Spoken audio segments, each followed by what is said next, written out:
مرنے کے بعد کی جانے والی قدر اور دل دکھانے کے بعد مانگی جانے والی معافی، ان دونوں کا کوئی مطلب نہیں ہوتا۔ اچھی زندگی کو کچھ برے دنوں کی ضرورت ہوتی ہے۔ کائنات بہت بڑی ہے، لیکن کبھی کبھار آپ کی کائنات صرف ایک شخص ہی ہوتا ہے۔ اللہ تعالی نے فرمایا لَقَدْ خَلَقْنَا الْإِنسَانَ فِي أَحْسَنِ تَقْوِيمٍ، اور ہم نے انسان کو بڑا ہی خوبصورت پیدا کیا ہے۔ تو اب آپ اس بات کی فکر مت کیجئے کہ کون آپ کو کیسا کہتا ہے،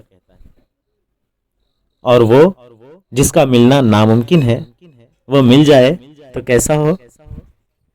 نماز پڑھیے، خدا مل جائے گا، اور خدا مل جائے تو ساری دنیا مل جائے گی۔ سمجھ گئے نا؟ خوش رہیں، خوشیاں بانٹیں، اور دعاؤں میں یاد رکھیں۔